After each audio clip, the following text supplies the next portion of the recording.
حکمران طبقے کی ایک خامی یہ بھی ہوا کرتی ہے کہ وہ ہر شر میں اپنے لیے خیر کا پہلو تلاش کر لیا کرتے ہیں۔ یہی کچھ ہوا 2020 میں جب کرونا وبا پوری آب و تاب کے ساتھ موجود تھا۔ اس میں بعض حکومتوں نے عوام کے لیے وہ اقدامات اٹھائے جس کے نتیجے میں ان کی مشکلات میں اضافہ ہوا اور اس کے تادیر اثرات محسوس کیے جاتے رہیں گے۔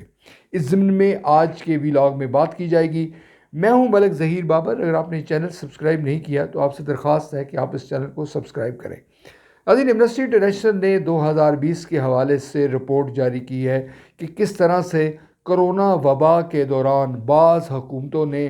ایسے اقدامات اٹھائے، ایسے اقدامات لیے جس کے نتیجے میں اظہار خیال کی جو آزادی ہے اس پر قدغن لگی، وہ متاثر ہوئی اور لوگوں کو درست انداز میں جو حقائق ہیں، جو حقیقی صورتحال ہے، وہ نہیں پہنچ سکی۔ ناظرین، ایمنسٹی انٹرنیشنل نے بالخصوص جو دو ملکوں کا نام لیا ہے اس میں چین اور روس کا نمایاں ذکر ہے، اور یہ کہا گیا ہے کہ وہاں پر کرونا وبا کے حوالے سے غلط اعداد و شمار پیش کیے گئے۔ دوسری طرف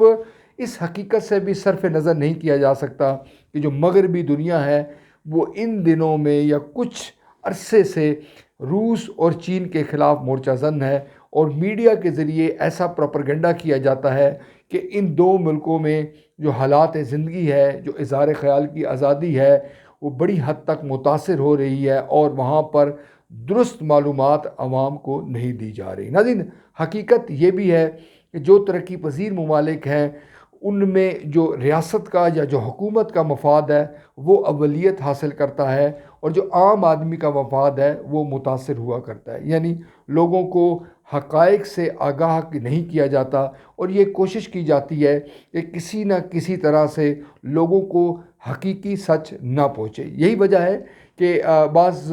ملکوں میں جو ترقی پذیر ممالک ہیں ان میں جو حکومتی اعداد و شمار ہے اس کو سرکاری سچ کہا جاتا ہے، جو جھوٹ کی ہی ایک قسم قرار دی گئی ہے۔ ناظرین، یقینی طور پر کرونا کے حوالے سے جو مسائل پیدا ہوئے ہیں، جو بالخصوص اس میں جن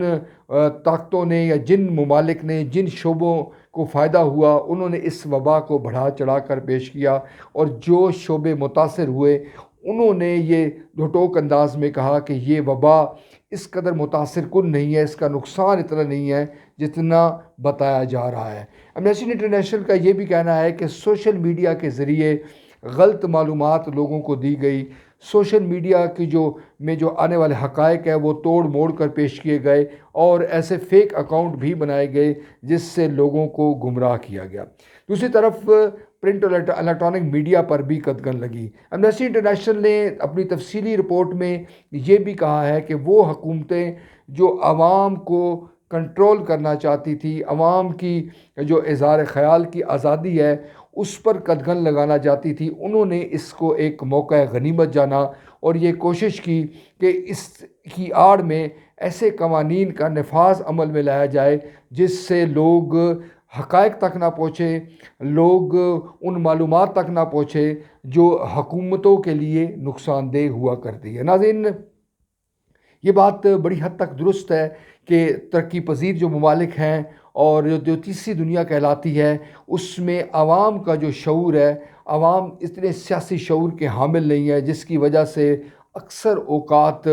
وہ اپنے مفادات یا اپنے حقوق سے بھی آگاہ نہیں ہوا کرتے، جس کا نتیجہ لامحالہ طور پر یہ نکلتا ہے کہ ان کی مشکلات میں اضافہ ہوا کرتا ہے۔ پروپیگنڈے کا استعمال ترقی پذیر ملک میں بڑی تواتر کے ساتھ کیا جاتا ہے، اور حکمران طبقے کو یا حکمران شخصیت کو مسیحا بنا کر پیش کیا جاتا ہے، جبکہ ترقی یافتہ ممالک میں ایسا ہونا مشکل ہوا کرتا ہے۔ یقینی طور پر چیک اینڈ بیلنس کا نظام ہوا کرتا ہے، عوام کے جو پیسے ہیں، عوام کے جو ٹیکسوں سے لی گئی رقم ہے اس کی جانچ پڑتال کی جاتی ہے، اور ایسے ادارے مغربی دنیا میں وجود میں آ چکے ہیں جو چیک اینڈ بیلنس کا مؤثر نظام رکھتے ہیں، اور جن کی موجودگی میں ایسا ہونا مشکل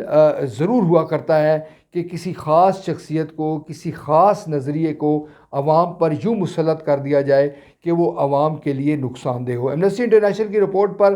ایک سے زائد آراء موجود ہیں، اس کو بائسڈ بھی قرار دیا جا سکتا ہے، اس کو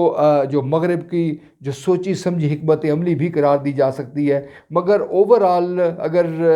تیسری دنیا کے ممالک کی حالت زار جو عوام کی ہے اس پر نظر ڈالی جائے تو یہ بات بڑی حد تک درست معلوم ہوتی ہے۔ عوام کو سچ نہیں بتایا جاتا، عوام کے ہی ٹیکسوں سے جو پیسہ وصول کیا جاتا ہے وہ کہاں خرچ ہو رہا ہے، اس کی ضرورت کس حد تک ہے، یہ نہیں بتایا جاتا۔ کرونا کے اثرات یقیناً دنیا پر پڑے ہیں اور اس کے جو منفی اثرات ہیں اس سے نکلنے کے لیے مغربی دنیا